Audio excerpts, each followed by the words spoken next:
Your token creatives. Yeah. Yeah.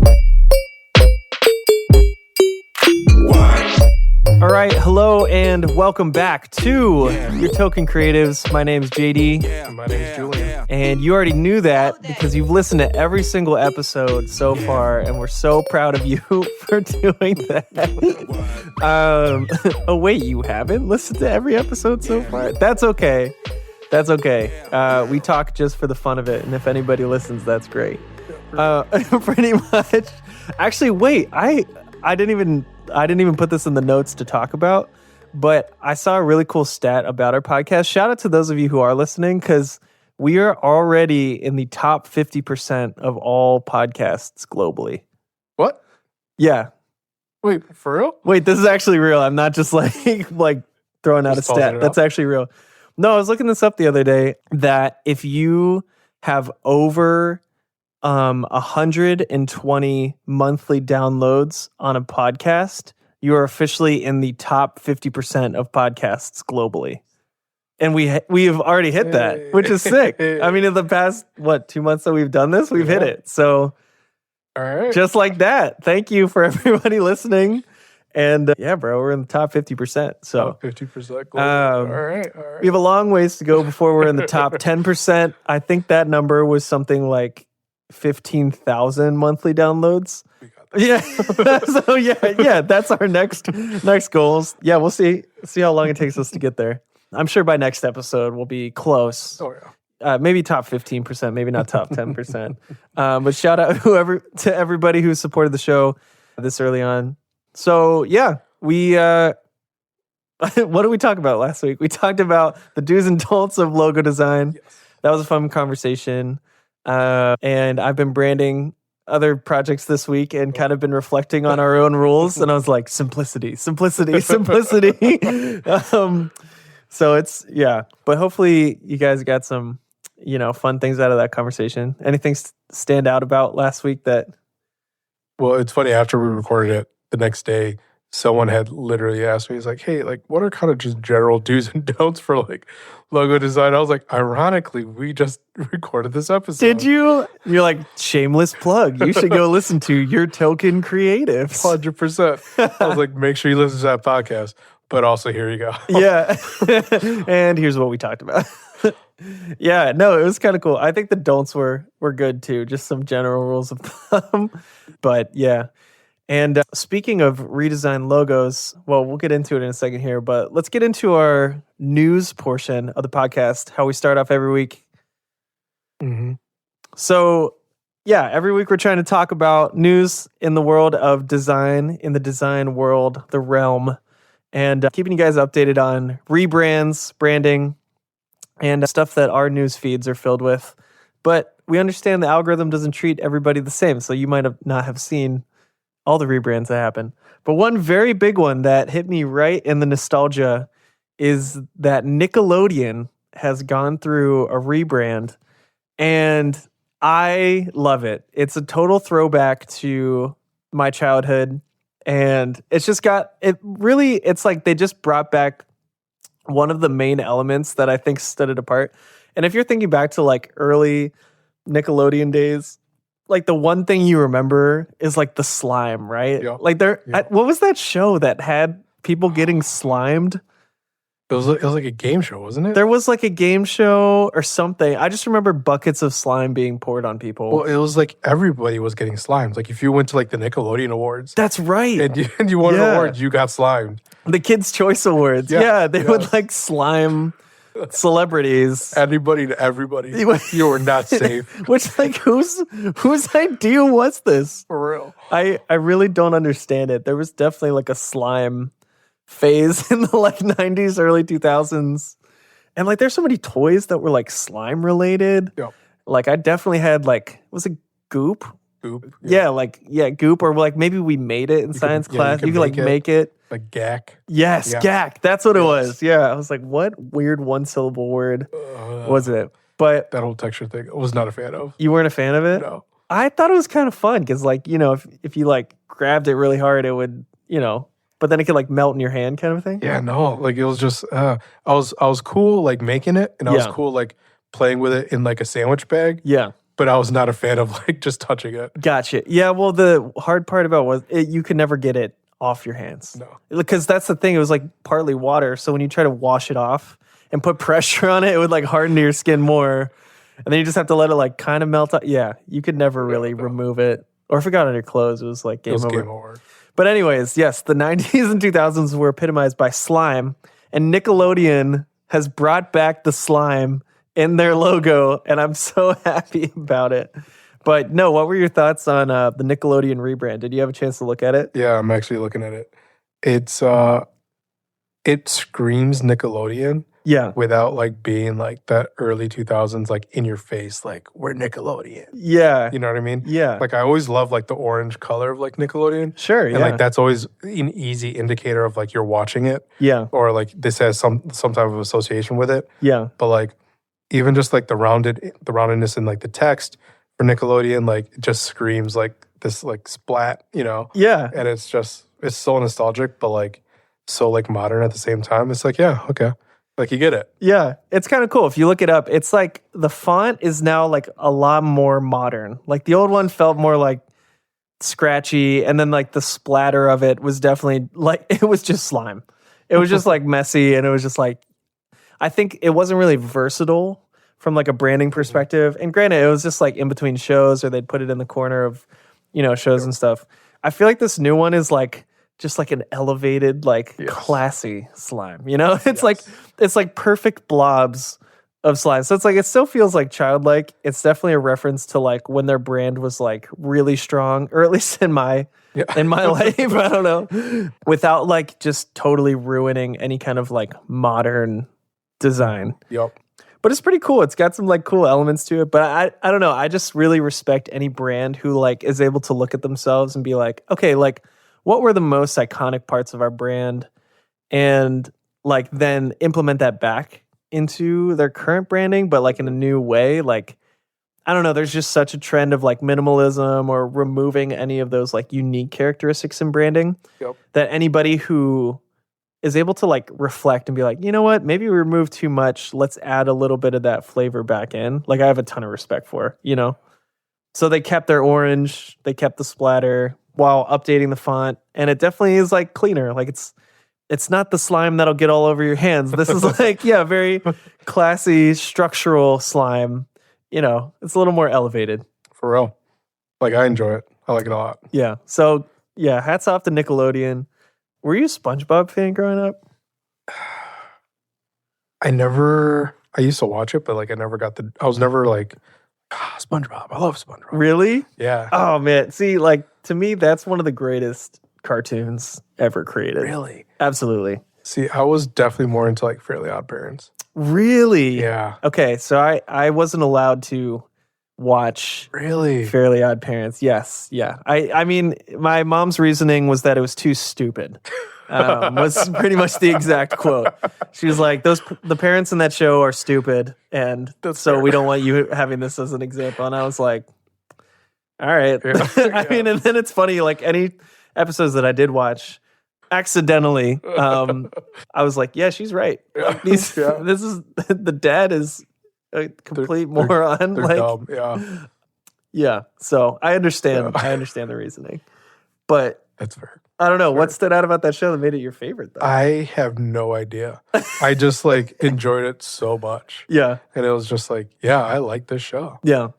I mean, it definitely had that like high energy. Yeah. Everyone's voice is like super high pitched and crazy. Yeah. And like, I don't know. It was definitely like a very engaging show. Yes. You know, you're kind of like, I don't know what I'm watching, but I am, Like, drawn into it for some reason as a child. Yes. Cartoons from that era, though, were kind of insane.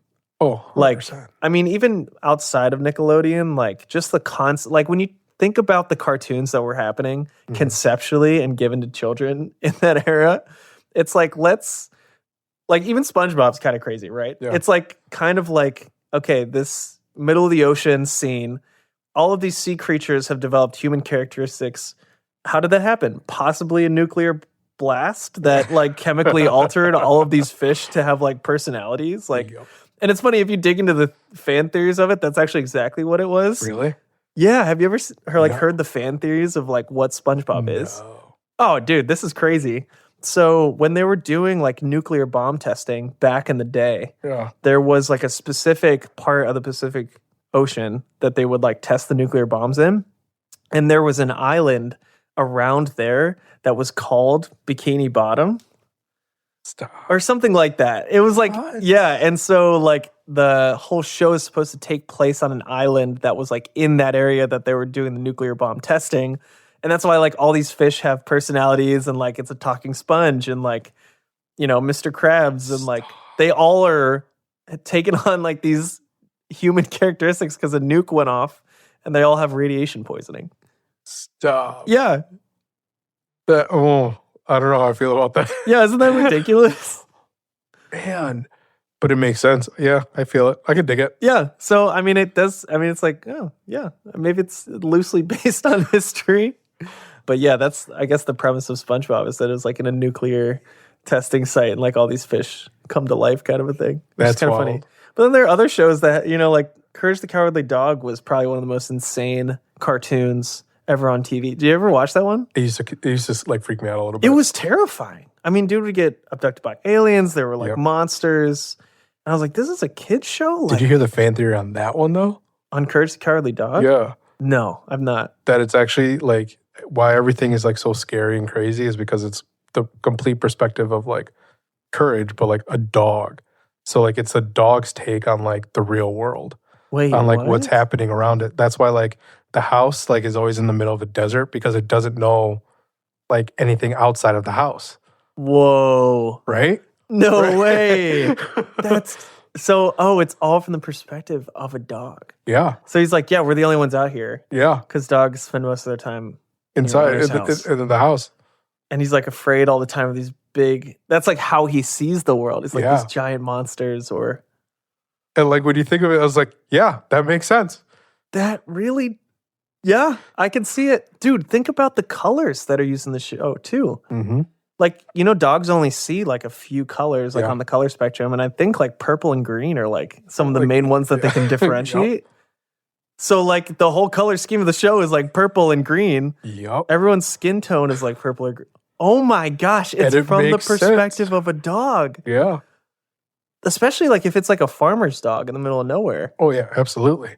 I mean, that doesn't seem that mind blowing because it's called Courage the Cowardly Dog. It is from the perspective of courage, but But I you had don't never thought about Yeah, it. you Like, don't realize I always it. thought it was the third party watching.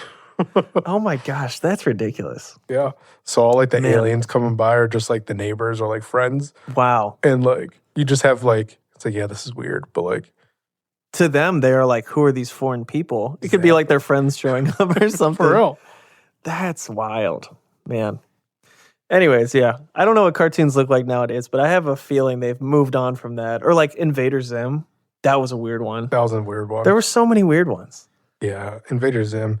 Invader Zim, actually the creators were from like Buffalo, New York. Really? Yeah. So, Shout out to Buffalo, New York Yes. for Invader Zim. So like they out in Buffalo they got like Mighty Taco. And so like the Yep. thing is like Mighty Taco, Mighty Taco. Yeah. And it's like the whole thing of like what was the name of like the little food thing out there in Invader Zim? Oh, in the show. Yeah. Oh, shoot. I have no idea. And it was like the same like it's the same jingle? The same jingle. No way. Yeah. Wow. That's a great Easter egg. Yeah. I remember like hearing it in like Invader Zim and like never thinking about it again. And all of a sudden like hearing like Mighty Tacos like advertisement on the radio when I was driving through. Yeah. And I was like, wait, I've heard this before. And then it took me like months to like figure it out. Like I was like, wait, this is what it's from. Wow, man. Dude, never underestimate Western New York, you know? Bro, for real. We're part of everything. Even Invader Zim. That's wild. But yeah, shout out to Nickelodeon for letting us go down the nostalgia route. And yeah, bring back the splat, man. Thank you for bringing back the splat. Oh, also, how can we talk about Nickelodeon and not talk about like Avatar? Okay, yeah. So there were some beautiful pieces of art that Yeah. came out of that time period too. Avatar: The Last Airbender is definitely one of the most slept on shows, and I think it's because it was on Nickelodeon. Mhm. Like it's one of those things where everyone was like, oh, it's a kid's show because it's on Nickelodeon because it had that vibe. But honestly, like if that was just like a straight up like anime and people like streamed it on Hulu for the first time or something, I feel like everyone would be like, this is one of the greatest written shows of all time. Yep. Because it's so good. It really is. And not even to go into like a rabbit hole of like Avatar, because that could be a whole episode by itself. It's our podcast, man. We can. Let's go down a rabbit hole of Avatar. You thought we'd talk about branding today. No way. We're talking about Avatar. No, like, but for real though, like Avatar like has such emotional depth. Like visually, I mean, it was just beautiful. Yeah. You know what I mean? No, the art style is amazing. Yeah. But like just like the emotional depth behind everything and like just getting every single like having to be tossed into a world of like where everybody's like in a war torn like nation, you know? Oh yeah. And then like having to like process that as like young teenagers and like young adults is just like whoa. Oh, it's so crazy the things that it represents too. Like every element is like representative of such a deep culture too. Mm-hmm. It's not just like, I don't know, there's other shows where it's like, oh yeah, they're superheroes and they do this thing and they're from this planet where everyone has these powers. It's like, no, it's deeper than that. Like if you're part of the water tribe, you're more connected with like water and earth and it's about moving and movement and it's like there's flow to it. And you're like, oh yeah, that makes sense. And then it impacts their entire culture. Like they live on icebergs. They live on water. Like you're like, oh wow, that's nuts. Or you think about like how the Fire Nation is all about like aggression and burning. And it's like fire can only like consume things. Yep. So they are the nation that ends up trying to consume the world and make them all a part of it. And you're like, whoa, like it's like these like cultural, they firm into cultural beliefs. And then these cultures are like fighting against each other. And you're just like, you get the perspective of the nation as to why they're fighting on this side. And you're just like, I don't know, you could take it like as like a cute little kid story, or you could realize like, this kind of represents a lot of deeper things in humanity. Yep. It's not like a superhero show. It's like there's some serious like depth. Yes. And the characters are great. All of them. They're all so well written. Sokka is like one of the funniest characters in any TV show. He set like the comedic, like for me, like the comedic character of like any group. Yeah. To such a high standard for me at such a young age. Yeah. That like every comedic person after that just never lives up to like like Sokka. And I'm like, okay. Like, yeah, he's funny, but yeah. I mean, not Sokka funny. Yeah. And it's like a unique character. He's like so overly confident. He's easily the least qualified skill-wise. Like, dude's got a boomerang, but he'll like run into battle like with the most confidence of anybody there. Meanwhile, Aang has access to every single element, is the master of everything, and he's just like, I'll sit this one out sometimes. And you're like, why is Sokka the confident one? Nah, he's hilarious, man. Like, I don't know. Great characters, great show. Yeah, that one, I don't know. I think it got a bad rap because it was on Nickelodeon, but anyone I talked to about that show, I don't think I've met a single person who watched like at least 10 episodes of Avatar and were like, oh, it's a terrible show. It's so boring. Like, have you ever heard a bad review of it? No. Yeah. I don't think I'd talk to a person like that. Yeah. I'd be like, I think with this conversation. The only person who like rolls their eyes at it were like the people who went and saw the like live action one in theaters. And I'm like, that's not even the same thing, man. No. Like that doesn't even count. They should scrub the name off that movie because it has nothing to do with Avatar. Bro, I knew it was going to suck. This is the moment at this point, there are no spoiler alerts because you should have seen it by now. Yeah, you've had time. No complaints, okay? But like I knew it was going to be bad like 5 minutes in when the Fire Nation like showed up and like they couldn't produce their own fire. Yeah, bro. Like what is that? I was like, the whole point of the Fire Nation invading everybody was that they thought they were superior because they could create their own element. That's it. I was like, you took this away immediately 5 minutes into this movie. Yep. Like now you're just making the Fire Nation just look like jerks for no reason. Literally. Yeah, it's like this is the entire plot point of the whole premise of the show, right? Is that they can create fire out of nothing. Yep. All of a sudden they need a pre-lit flame. Like they're walking around with their Zippos and they're like, this is how we have to start. Sorry. Yeah, it's just like a weird flaw. Yep. I'm like, what writer just like missed that completely? Yep. And did it make it more interesting? I don't know. It's kind of like this, this is, does Spider-Man have webs come out of him or does he have a web shooter kind of a debate? It's just like, that one is a little bit more ambiguous because I know there's like comic books on both sides, I guess. Like there's canon on both sides. But with the Avatar thing, it's like, that is not, nobody ever said that. That was some dumb Hollywood executive's idea. Yep. And it just like, yeah. it tarnished it, man. Yeah, Mm. it was destined to fail. Yep. But animated series holds up.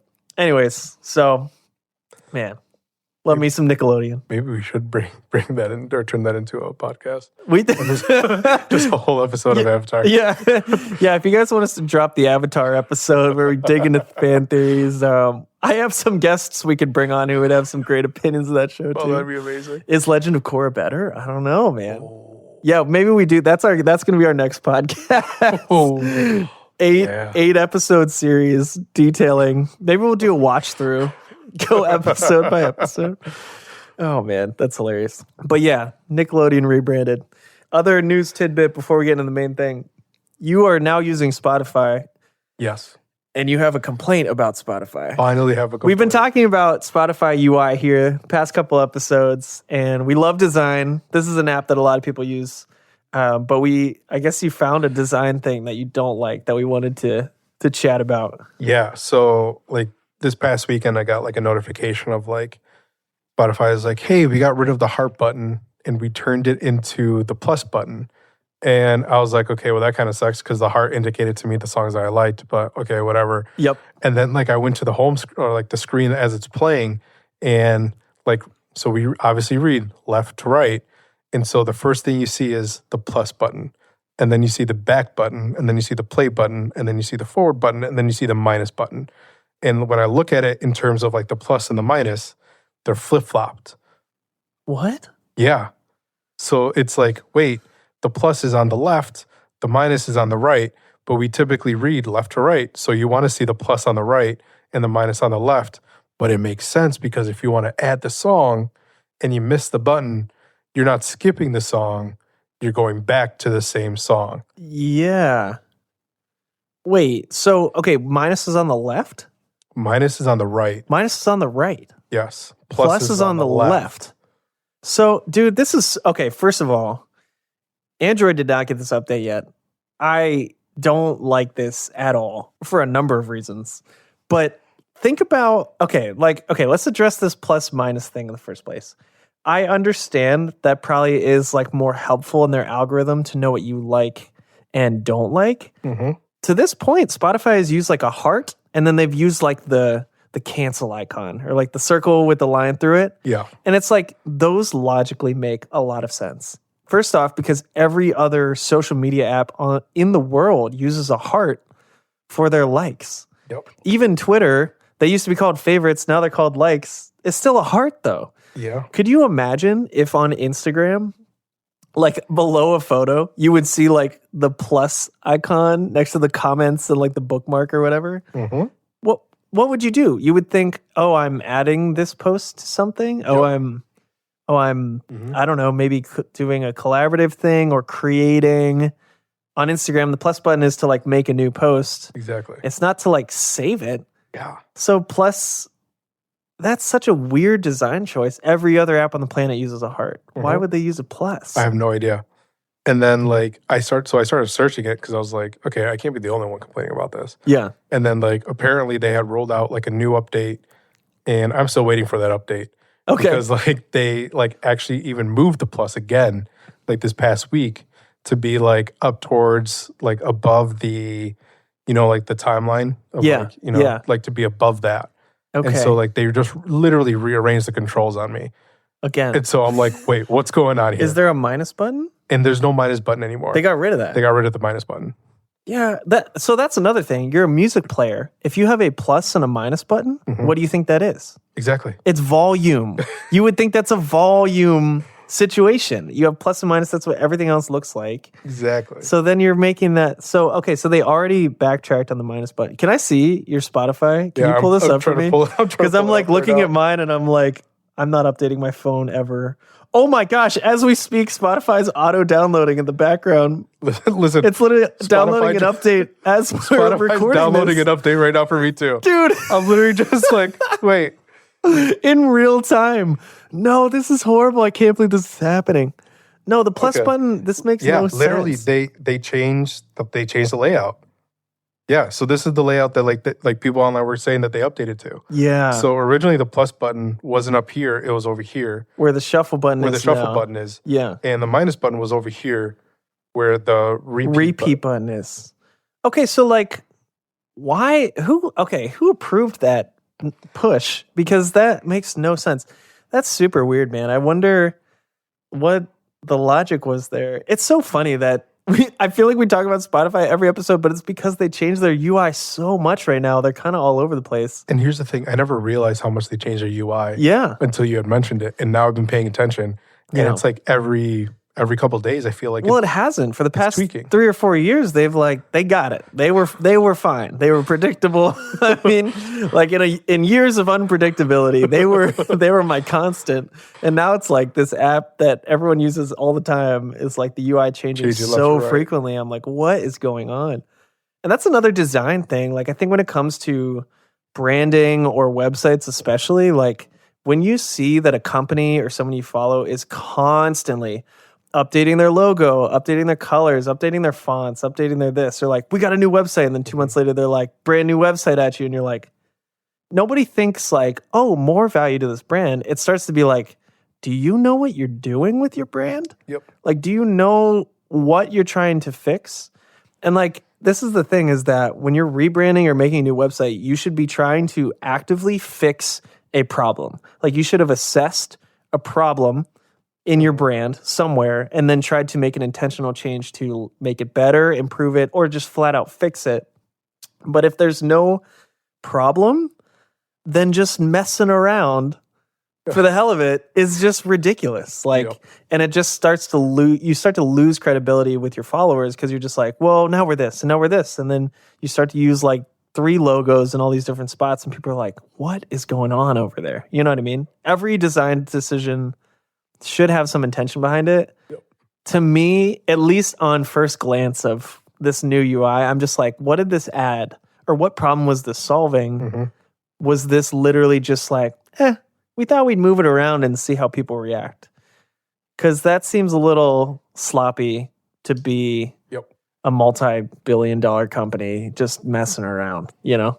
Exactly. And like, I don't know, for me, I'm not appreciating the UI changes in between, like when I'm hooking up to my car versus like when I'm like at my desk or like with headphones on and like it just tweaks just a little bit. But I'm like, wait, that's a big tweak. You know what I mean? Like this isn't where it was like last time. Yeah. And I'm like, wait, what's going on here? Yeah. And I have to like think about it before I can like even just like I just want to play a song, man. Yeah, it's true. Yeah, I know. When I'm distracted, you know, driving on the highway and I'm trying not to look at my phone but I might be peeking out of the corner of my eye. I want to know where the buttons are, you know? Like, it's a matter of life or death that I'm putting myself in. But you can't be moving the buttons around, man, because then I have to look at my phone. Then I can blame you for looking at my phone while driving. You know, then you're held liable. I don't know. We should get a lawyer in here to talk about that. Anyways, you should legally not move it around so much, Spotify. It's hilarious we're talking about another Spotify update, and we're getting a push update as we speak. As it's going. I'm like, that just goes to show how often they're changing stuff. Man. Literally, it was like this on my way here. And then I'm like, listen, this is the issue. And I'm pulling it up, and I'm like, wait. It's updating. And I'm like, okay, let me check out this update. Sure enough, it's like different. I mean, props to their dev team for like being able to have such quick turnaround. But yeah, I don't know. Just a little advice to any brands out there. Don't flip-flop so easily. For real. Don't push up updates every single day. It's too much. It's too much, man. For real. But that's hilarious. Yeah. I think we talked about this in a past episode, but just like I love my liked songs thing, and it just keeps getting moved around so much. It's like one of the best parts of Spotify. So I'm like, just stop touching it. Just stop. Just keep it favorites and likes. But yeah. No, that's funny, man. But yeah, that's hilarious. All right, so enough for news and updates, and now on to the main event. The reason you clicked this podcast episode. Actually, I don't know why you clicked it, but I wanted to talk about something that's more for the general purpose creative. And we recently just did a 2-parter kind of talking about like productivity apps, some that would help business owners specifically, some that would help any creative specifically. But it kind of got me thinking, I'm like, what are other tools that we can resource people with that can help them be more productive and creative? And so what we're going to talk about today is each of our top 3 items that everyone should have to upgrade their desk setup. So because of COVID, a lot more people are working from home, working remotely, working in coffee shops or co-working spaces. But basically what I'm saying is you have a lot more control over the desk that you get to work at every day. A lot more people have like flexibility and freedom. And I know as soon as the pandemic hit, I made a lot of desk upgrades because I was sitting in the same spot every day. And I was just like, yeah, this is not optimized. This is like, I'm just not enjoying working here when I have to every day. And so, I don't know. Over the years, I've also like tried to figure out like the best setups for myself. And I don't know. I think I just wanted to have a conversation and kind of give some tips to people about like what are the top 3 things if you're having to make desk upgrades that we would recommend. I know we're also both kind of gearheads and are prone to fall for the occasional Instagram ad that looks pretty helpful in the productivity realm. Yeah. But that means that we've taken risks that you don't have to. So these are very informed opinions. But we thought we'd talk about your top 3. So I'll let you go first. What are your top 3 desk upgrades that you'd recommend to a creative that they should go for? Yeah, no, that's good. I think for me, so like the way I think of it is like my desk is like my sanctuary. You know what I mean? It's where I'm spending most of my time. It's easily where I'm spending like, upwards of like 40 hours a week. So partly is like I want to make sure that like I'm going to be comfortable and I want to be able to be as productive as possible. So first one that I never really put much effort or thought into was having like a comfortable desk chair. Okay. Like I remember like when COVID first hit and everyone's just, and they're like, all right, guys, this is just going to be for 2 weeks. You know? And they're like, oh, sweet, 2 weeks. Cool. Yeah. And I'm just like, okay, this is just 2 weeks. I'll be fine. And I just got some like crummy like desk chair. Yeah. And I remember sitting at like my desk in my bedroom. Yeah. And like spending like without even realizing it, spending like 7 hours straight in the chair. Dang. Yeah. And like getting up and just being like my back hurts. Like, you know what I mean? Like my butt hurts. Yeah. Like there was like no cushion on this thing. Yeah. And just being like, okay, well, this is just for 2 weeks. I'll be able to manage. Sure. And then like realizing like, no, this is not for 2 weeks. I cannot manage like this. Yeah, I need something. And like that investment, like 100% like saved me. Yeah. Like those back problems were no joke, man. Yeah. No, I feel like with chairs specifically, there's so many pain points. Like if you're sitting in the wrong chair, you're going to feel pain and not realize that it's the chair that's doing it to you until you get the right chair. Exactly. And you're like, oh, I could have avoided that this whole time. Yep. Yeah. I mean, having like a nice, good quality chair, like takes, and like the thing is like, you always want to be like, okay, well, I don't want to spend like $1,000 on a chair. Because you can. Easily. You can easily spend $1,000 on a chair. Easily, you know? Yeah. And like, it's like, I get it, you know what I mean? But like, you need to do some research and find something that's going to be in like your budget. Yeah. Because like, you can sit down and like not even realize like some like your hips, you know what I mean, could be like misaligned just by a little bit. And it's enough to like, you know, for the first couple of days or the first couple of weeks be fine. But like over months, like all of a sudden, like you have like a new back problem. You're like, oh, this is weird. I don't know where this came from. Yeah. Right? Yeah. You know? And like the thing is, you're going to be sitting on it for hours at a time. Yeah. You know, like you're spending like 40 hours a week on average. It's true.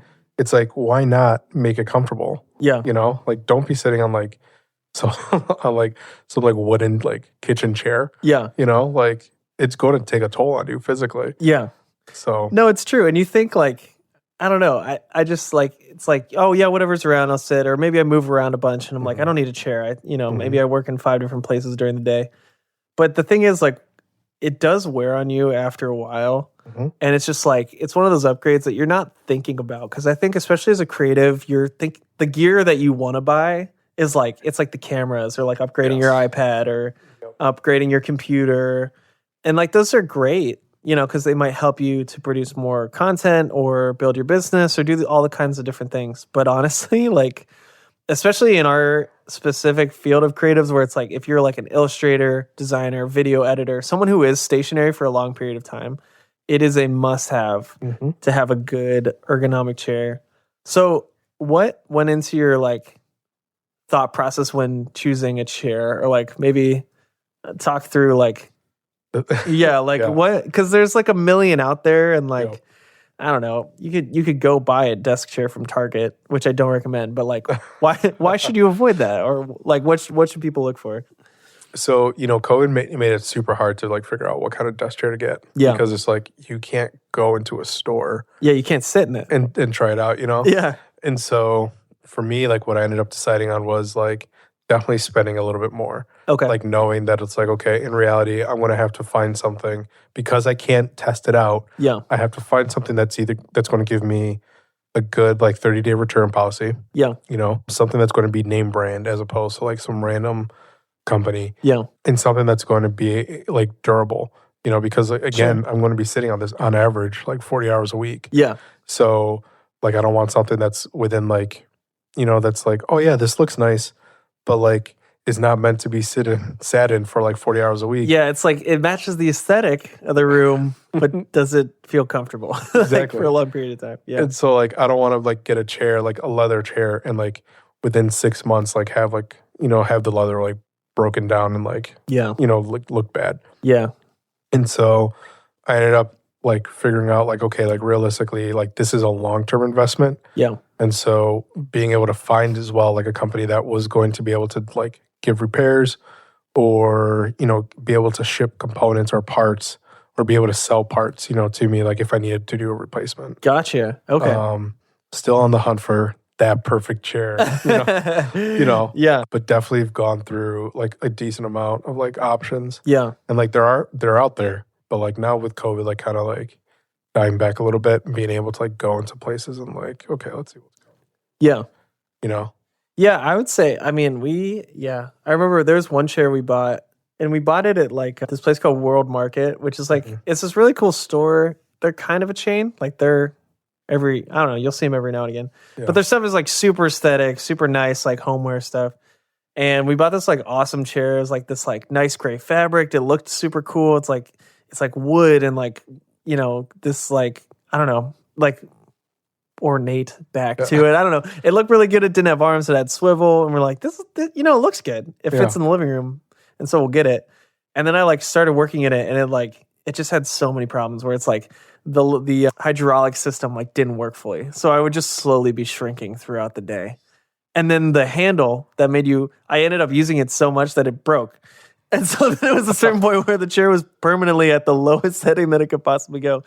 And then also, it was like very much like a cushion first chair. So it's like kind of like a couch. Yeah. And so, but the cushion starts to wear down, and then like your legs are resting on like the wooden frame that's like supporting it. Yep. So then I would just have this like wooden frame digging into my legs the entire day. And then the way it was curved gave absolutely no lower back support. Mm-hmm. And I was just like, I bought this because it looked like an office chair, and we needed something, and it matched the aesthetic of the room. And I was like, you need to be looking at your chair like it's like a utility, right? Like it's just like, this is like a tool. Yes. This is not like for the aesthetics, because this actually has like health things to it. It's like, I don't know. There's a reason you don't like run in Birkenstocks. It's like, no, just get running shoes. Like they might not look cool or match every fit, but it's like, because they're made for running. And it's like an office chair is made for like back support and like support, actually, just period. Like to get you at the right height, get your eye level at the right height so you're looking at the screen the right way. And it might kind of stand out aesthetically in your office, but that's okay because it's a tool. You know what I mean? So I don't know. That's my advice. At least don't buy the aesthetic one.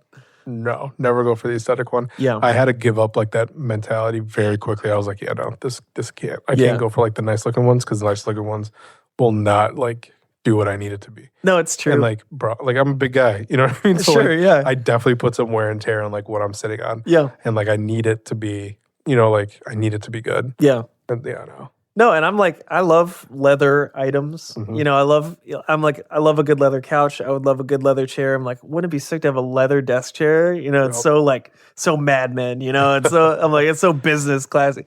I'm like, yeah, that sounds horrible. Like sitting in that day after day, like the skin like sticking to it. I'm like, you can have leather seats in your car, but leather seats at your desk, you know what? No. Yeah. Like get the ergonomic one. That Like- breathable material. Yes. Yes. You need that airflow. Like you need that back support. Focus on lumbar. Make sure the hydraulic works on it. But yeah, a chair is a good pick. That's a great number one. That's good. Absolutely. So what are your other ones? So second one is either an ultra wide monitor or a dual monitor setup. Oh, okay. Interesting. And so for me, like I work with the 16-inch like MacBook Pro, you know, and like it's a lot of space. Don't get me wrong, like digital real estate. Sure. But like having something bigger means that like I can comfortably have like 2 windows open or even 3 windows open and be able to like multitask. And so for me to be able to like have like my notes app like opened up as well as like the program that I'm using to edit in to be able to like reference back and forth means that I don't have to have like an iPad like next to me at all times, you know what I mean, and fully charged. Yeah. Having like that extra real estate means that like I can change my editing app like setup. Yeah. You know what I mean? To like better fit what I needed to do. Like if I'm working on like a video and like I need a longer timeline, I can have like that real estate there.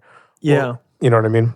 And like for me, like I don't necessarily enjoy the ultra wide monitors. Okay. Like something about like, you know, especially the curved ones, something about like having it curved kind of throws me off a little bit. Yeah, it's a little funny. Yeah. And so like I'd rather go for like the larger like 32 or 27-inch monitor and have like 2 of them kind of like side by side. Yeah. That for me just like works a little bit better. Yeah. And like that's been like the setup that I've personally been enjoying. No, that makes sense. So like is the core thing really you recommend like having 2 screens?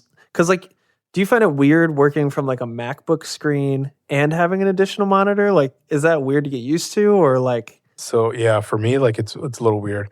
And so I like working from the MacBook screen is like that screen is just a nice screen. Yeah. You know, and so like definitely going into like I'm working with like an LG. No, I got rid of an LG. I'm working with an Asus. Okay, yeah. And like I can see like the quality difference. Yeah. And I'm like, yeah, no, I'm not liking this. So like, you know, like my next investment's actually getting like the Apple like studio monitor. Oh yeah. So like that's like the next thing I want to get. So that way I have like digitally like similar screens, you know. Yeah.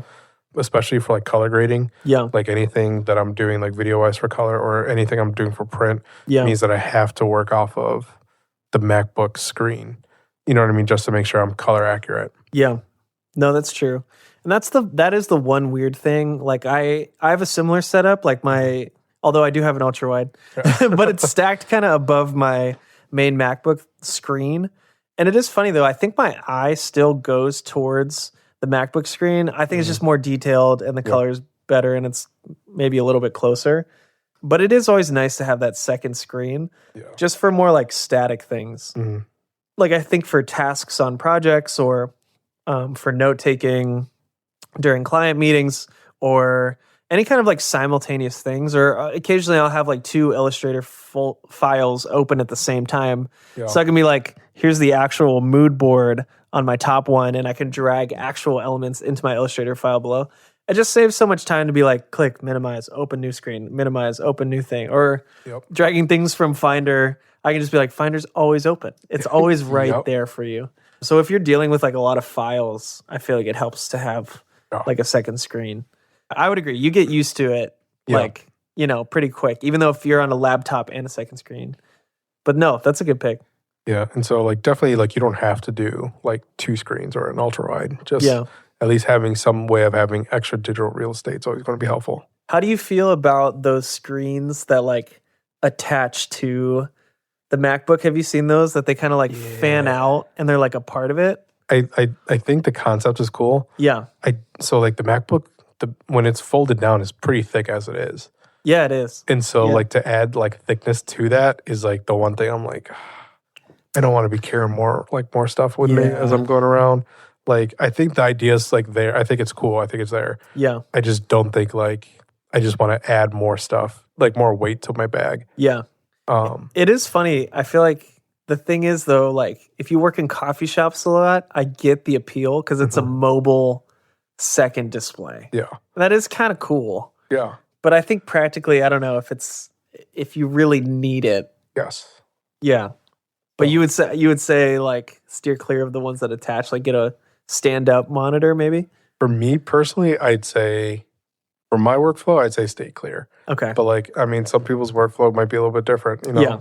Like if they're dealing with like Word documents or something, like Yeah. that's completely different. Sure. Yeah. You know, but I have also heard about like developments in like AR, where like augmented reality, where like now you're being able to put on glasses and like now your canvas is like infinitely larger. Yeah. You have know? 6 screens just floating in the air. Exactly. Yeah. And so like that concept seems really cool. Whether it's actually doable, that's a different story. I Sure. have no idea. Yeah. But like the thought, like the idea of it is actually like really interesting. Yeah. Yeah, I could see that being very much a reality one day. I think the thing is, like, any AR demo I've seen is not detailed, like, at all. And it's like, I don't know. It's going to take a lot for augmented reality to fool me that, like, something is as detailed as what I'm seeing in real life. Yeah. And, like, screens are to the point where we can create more pixels than we're able to see. So they look infinitely more detailed. Yes. I think AR has some time before it gets there because it always looks like a little blurry. Yeah. But that would be pretty sweet too, because then you could infinitely, like, it's a 360 view, you know, which is pretty cool. But no, that makes sense. So we got chair, we got monitor, and then what's your third pick? What makes the top 3? My third pick is like a shortcut keyboard or like a macro keyboard. Oh, okay. Yeah. Okay, explain. This is interesting. Yeah. So for me, like, you know, I love shortcuts, right? Any type of shortcut I can like remember, like amazing. Sure. But like shortcuts are like two or three keys that I need to hit at the same time. Yeah. You know what I mean?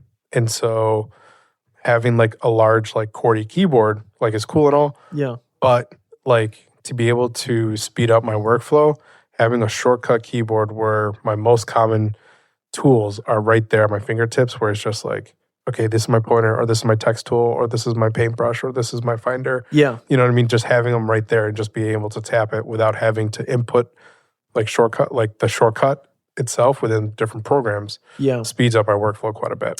Yeah, that makes sense. So, like, what are you using? Well, like, first of all, what gear are you mentioning specifically? Because obviously this is a part of your workflow. And then, like, how would you recommend people use it? Like, what are some shortcuts that make it worth investing in, you know? Yeah. So, I mean, like, you can get, like, some of these macro pads for, like, you know, $50 on Amazon. Yeah. And, like, you can easily spend, like, $500 on, like, a macro pad. Yeah. Are they just, like, blank buttons kind of a thing? They're pretty much blank buttons. And you go in and program them based off of, like, either the program that you're using or, like, the operating system that you're using. Okay. Yeah. And so, you know, for me, like I have like one that has like 3 different layers, and layers means like different type of presets for the buttons. So I'm able to switch layers, and then the buttons themselves change. So the layers are programmed for each program that I'm using. Okay. So Photoshop, Illustrator, and Premiere Pro. Yeah. And then I can enter into like layer 1 for Photoshop and like have all of them programmed for specific tools that I'm using, or like save files. So like right now, to save a file is like Command, Control, Shift, W. Yeah. You know what I mean? So like with a to export or just to export. I'm sorry. Yeah. To export a file is like Command Shift. Was it Command Shift Control W? Yeah, something like that. Yeah. It is something like that. And so like I don't use that one very often, but yeah, no, it is. That's right. Yeah, you know, and so like with the press of a button, like literally it's just like poof, and like the window pops up to like for me to do this export. That's really nice, actually. You know what I mean? Yeah. Because anybody who's used Adobe tools knows there's like a million menus and a million sub menus. So it's like you have to be like export down a row, in, out, and then like export as, or just export, and they mean 2 totally different things. So that's actually kind of clutch. There's like one button. Yep. You're already exporting. I'm already there. It's really helpful. Yeah. And so it's like stuff like that, or like even with like within Premiere, you know what I mean, hitting some of like the tools that are like far apart from each other, you know. So like if I'm hitting like a V on my keyboard or like R on my keyboard, like that means I need to look down on my keyboard real quick. Even though it's just like a real quick like look down and press, it's still like it's like a second. You know what I mean? And so like when you're doing a video edit that takes hours, like those seconds add up. That's true. You know what I mean? So then to have like the same shortcut like on my pinky finger at all times Yeah. means that I don't have to look down. And I'm literally saving, even though I'm saving a second every time I use it, it turns into like half an hour by the end of like a 10-minute or a 10-hour video project. Yeah. No, it definitely does add up. So like really you're using it as like a time saver and just like, I mean, obviously it is shortcuts as well, but it's like, that's really what it brings to the table is that like, once you get these things set up, it can save you so much more time, right? Mm-hmm.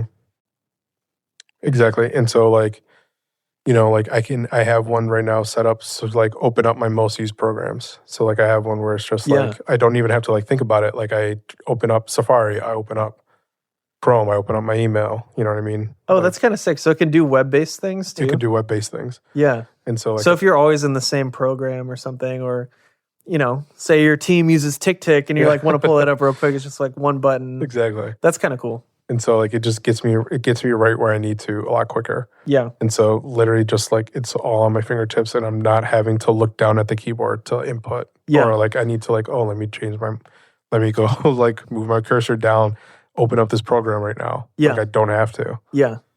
That makes sense.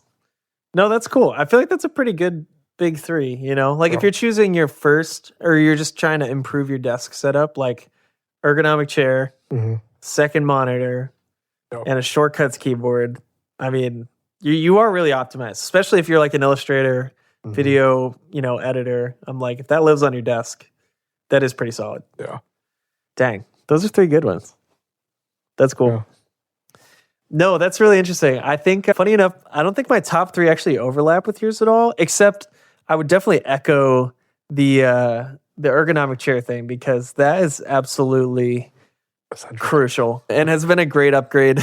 I don't know the one that I found, but mine was on Amazon and I freaking love it. I wish I could recommend the exact link, but I'm not an affiliate, so I wouldn't get money back anyways. But there's some good ones in a good price point. I don't think I paid over $200 for mine. So, I mean, that's not bad. Yeah, even though we were talking about $1,000 ones, like there's ones for cheap that like last really well. And like the one I've had for 3 years now, and it's perfectly great, actually.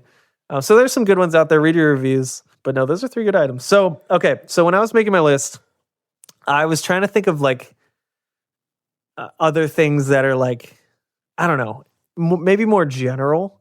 Okay. That I'm just like, everyone should do this regardless of job, career. Like I also like even, I was trying to pick ones that are like outside of the creative professionals realm, even that I'm just like, so many people don't do this or they get like a bad version of this. And then it's like, you need a good version of this. So here are my recommendations. First and foremost, a good mouse. Buy a good mouse. Yes. Well, that absolutely is my number one. I know I'm a designer and I like use it probably more than anyone, but like a good mouse helps everybody. And here's why. We talked about ergonomic chairs hurting your backs. If you are a MacBook user like myself and you are constantly using the trackpad, you will develop carpal tunnel syndrome. I mean, I don't know what the stats are, but like it will start to deteriorate your wrist muscles, and it's honestly a thing where like your fingers will start to break down because it is an unnatural position for the body to be in. And especially if you have your MacBook on your lap or on a table and you have your arm like bent in this weird position, and I don't know what you like scroll with. Mine's like my middle finger for some reason. I don't actually use my pointer finger. It's like over time I just found that my wrist was so sore, like especially if I spent like 2 or 3 hours. And when you're doing something like Illustrator, you're using the pen tool, you're using that cursor all over the place to design stuff. And like, it just takes a toll, man. Like every time I go to a coffee shop and don't bring my mouse now, I'm just reminded of like, wow, I spent years and years and years of like just damaging my wrist just because I didn't upgrade a mouse. And you don't know any different. And so get a good mouse. Now, here's another qualifier. Don't buy the Apple Magic Mouse. Oh, that is, yes. Do not. Yes. Okay, I know it probably came with your iMac or you just got talked into it at the Apple store because you knew you needed a mouse for whatever. That is the worst mouse ever designed. Talk about design fails of the century. That is the worst mouse ever created. It's flat. It doesn't fit the natural hand shape when it's in a resting position. And the charging, bro. Who thought of that? Bro. Who thought? Wireless charging has existed. Also, every other mouse manufacturer figure out a way.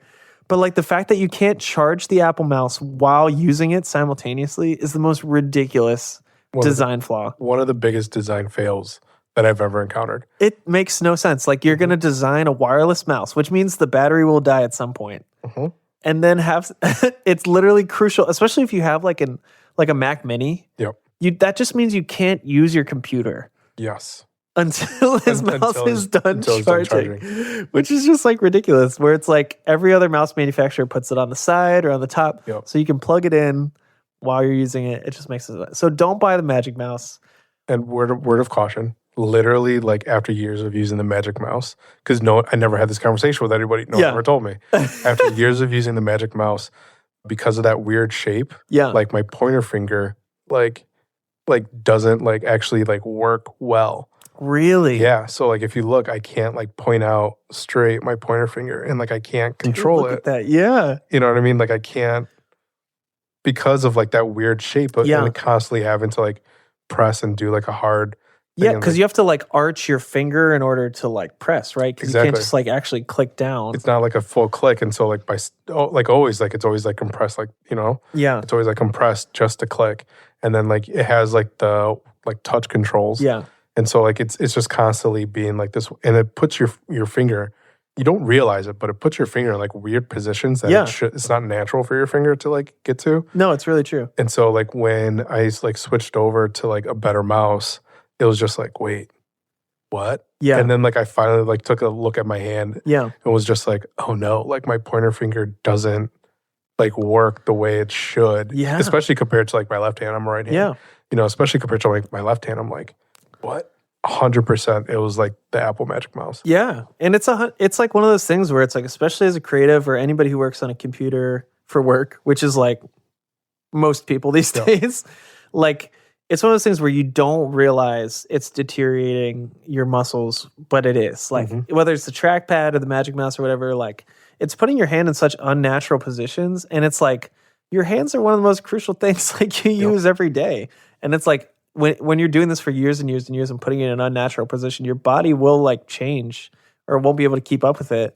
And it's like, then it does actually have like lasting effects. So I would recommend get a really good mouse. I personally will shout out a brand here, Logitech Master Series. I was the one who like basically forced you to get one.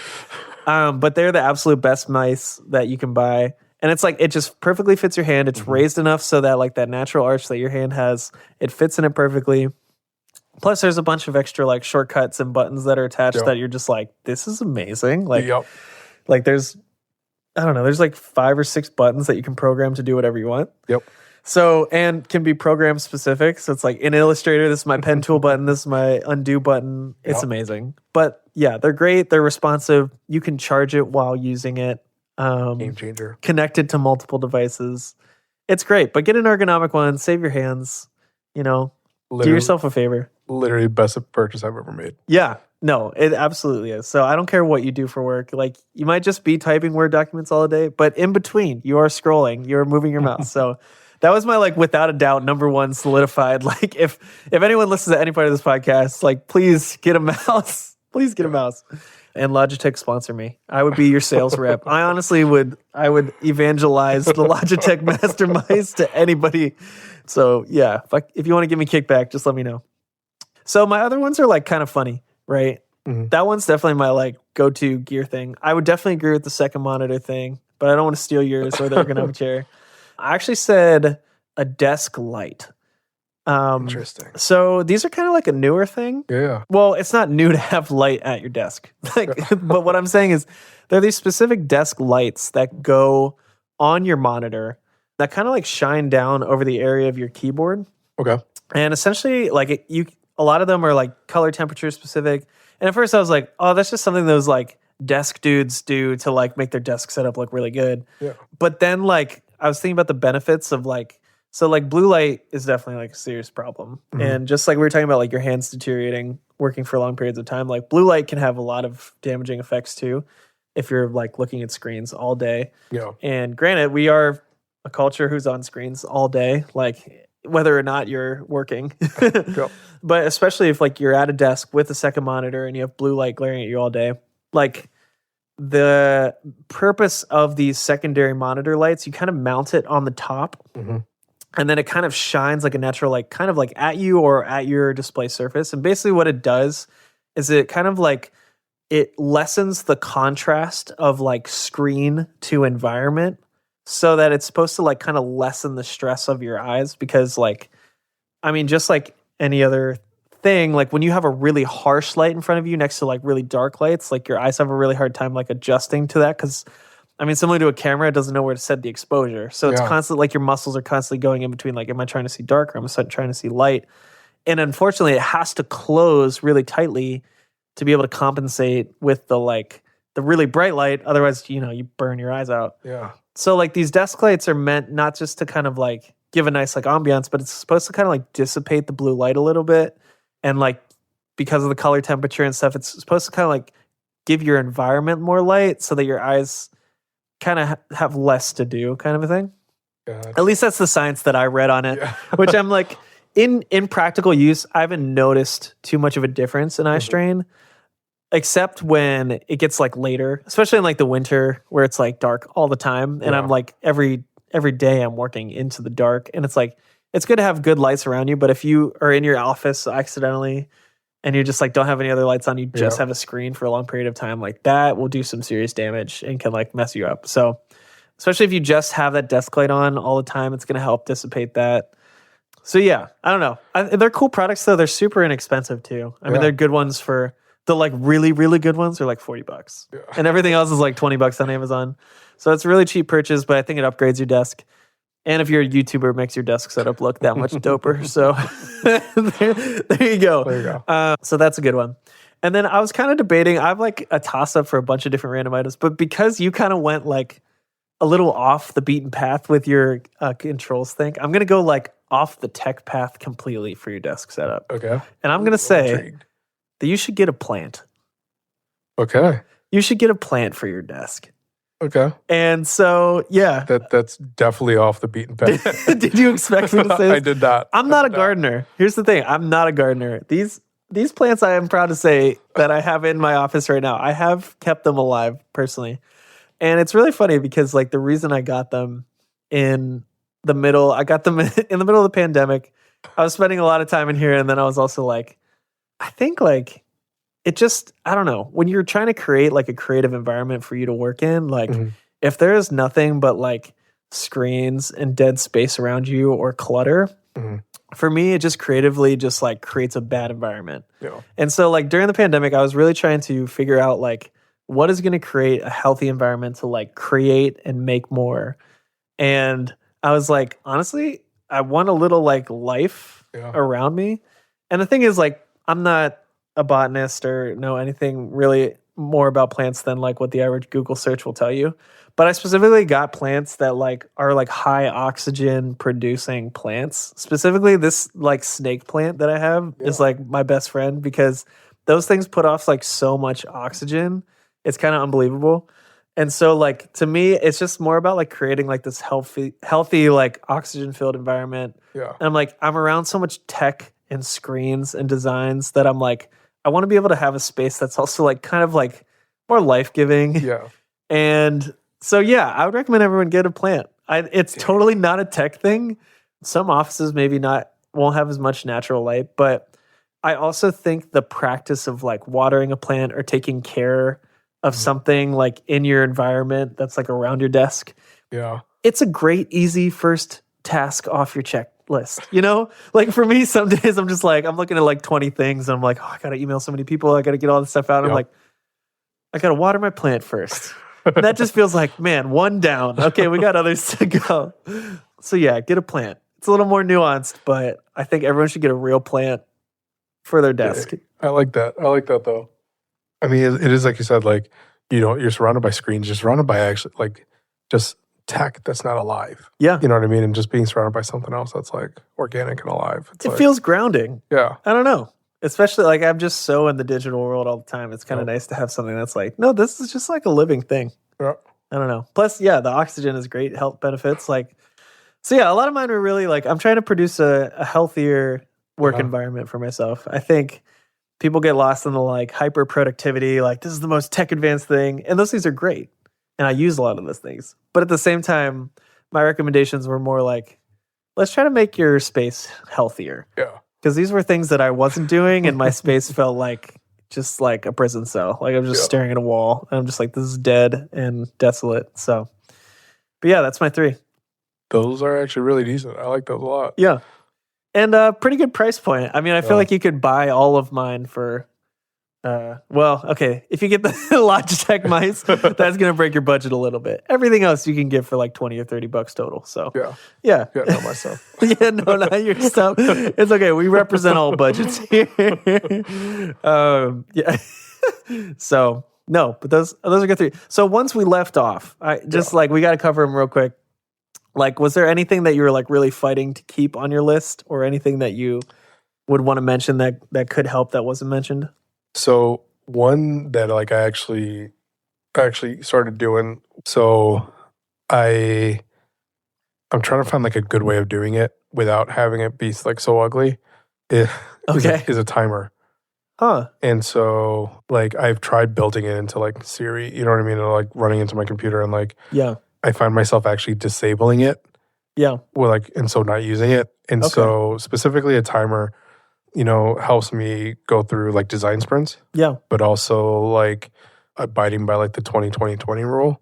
Oh, okay. So like wait, what's that? So to help with eye fatigue, every 20 minutes, you're supposed to look at something 20 feet away for 20 seconds. Interesting. Yeah.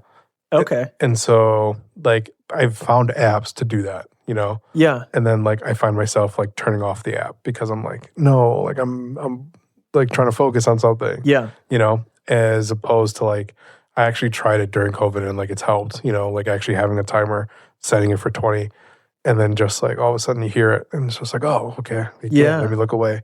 You know, and like it definitely helps with eye fatigue, definitely helps you like last longer, like trying to like do design work. Yeah.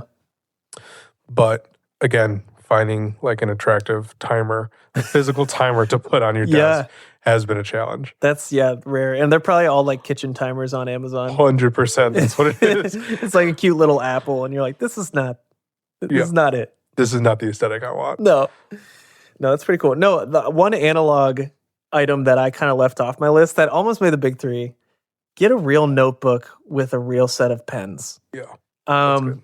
I use digital stuff all the time, digital note taking, digital task app, digital calendar. We talked about all this in our productivity episodes, but honestly, the times that I can just sit down, if I have an idea, I want to throw it up on a piece of paper, just like sketch it out. Or sometimes there are notes where I'm just like, I just need to write this out. And it's fun to be tactile. I feel like I remember stuff.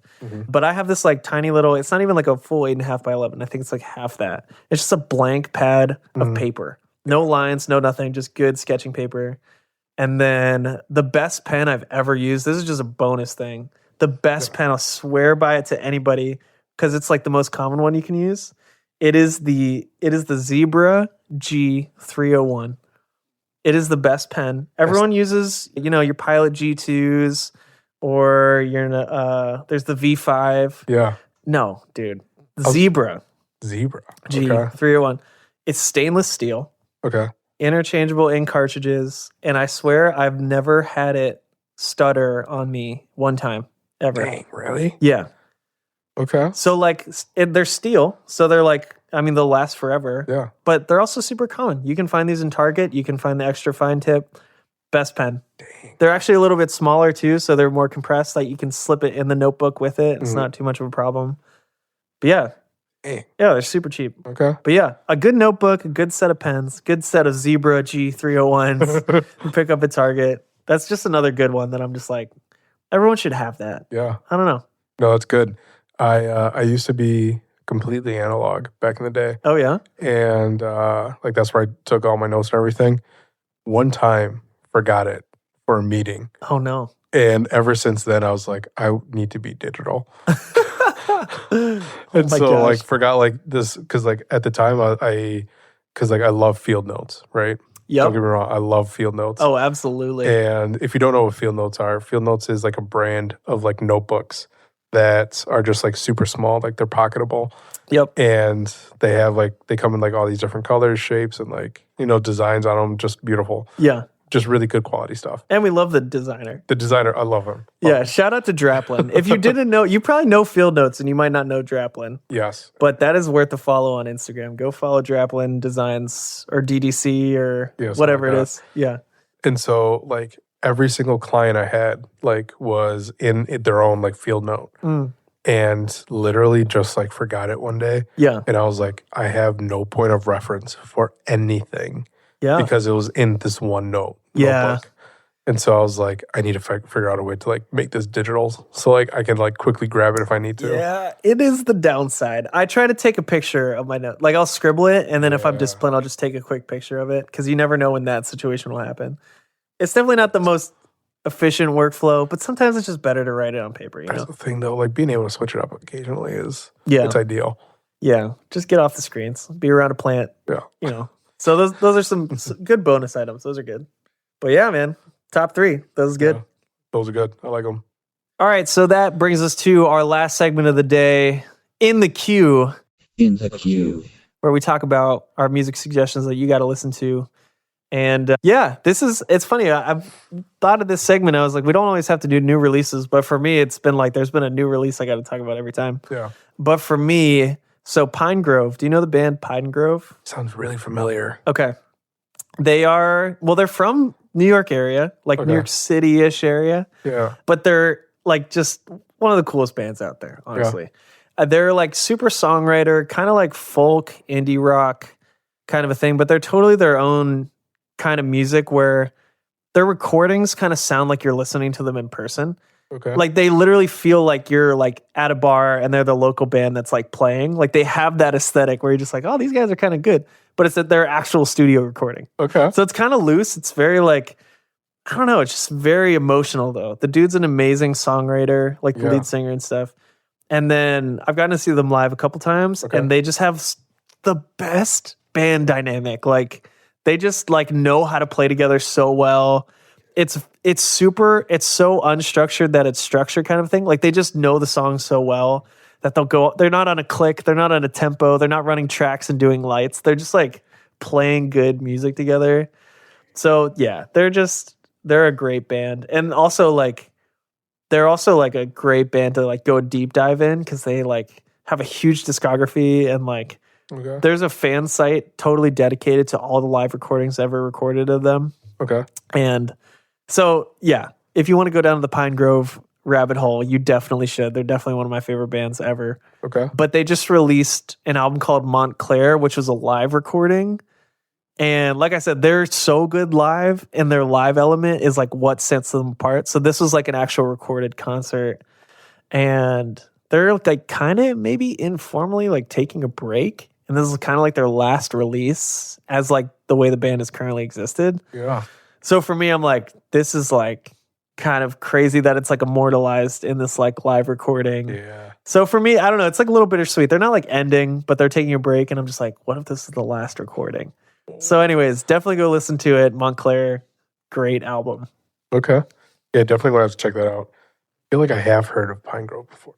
Can't quite remember where. Yeah, they're not like huge, but they're also like kind of big. I don't know. Okay. They're like, I don't know. Yeah, they've been around a while. I wouldn't be surprised if I've like at some point like fallen into them and just never realized it. Yeah, they might have come up on a playlist or something. Yeah. Yeah.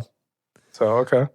No, for me, I've been really into like, so I've always been a fan of like funk music, right? Ooh, yeah. And like this kind of like modern funk trend that's been happening recently. Like I've kind of been digging it. Yeah. And so like there's like one song that popped up on like Spotify's like radio playlist for me. And it was No Reservations by Jesse Barrera. Huh. Yeah. Okay. And it's super like, it's super pop, it's super punk. Or not punk, I'm sorry, funk. Oh, yeah. I was like, oh, let's go. No, not punk, funk. Okay. And it's like, it's just like something to like just kind of like nod your head to without even like you know, you don't have to like listen to it. Like, you don't have to like know all the words. You don't have to like, but it's just like, okay, I can groove to this. Yeah, it's just a good time. Yeah. Funky. Okay. Yeah. All right. I respect it. Yeah. That's a good pick. I'll have to add it to my playlist. Yeah. Gotta love some new funk. Yeah, for real. So I guess that's what's in the queue. Some Pine Grove. Some, what's the artist name? Jesse Barrera. Jesse Barrera. Okay, Yeah. that's a new one for me. So I'll have to look that up. But thank you all for listening to another episode of Your Token Creatives. We appreciate all the time you've spent listening to us talk about desk upgrades. Please let us know if you end up upgrading any of your desk items or upgrading your chair. Or actually, if you need help, I mean, honestly, just shoot us a DM and we'll send you some links, give you some good suggestions. So yeah, hit us up on Instagram at token.brand. And yeah, we can help you upgrade your desk a little bit. I don't know, free of charge. Why not? Yeah, why not? I think so yeah, but thank you for supporting the show. Please follow us on Instagram for everything that's going on here at Token. We got a lot of projects. Oh, yeah. But if you want to add to the deck of projects, please reach out because we're always looking for cool things to work on. So yeah, branding, websites, hit us up. We're your people. But anyways, that's it for the episode today. I'm sure we'll be back soon with another engaging topic. And yeah, more music in the queue. And we'll probably be talking about another Spotify update and get to complain about that some more next episode. So yeah, thank you all for listening. And yeah, we'll see you guys in the next one. See ya. Peace. Yeah. Yeah.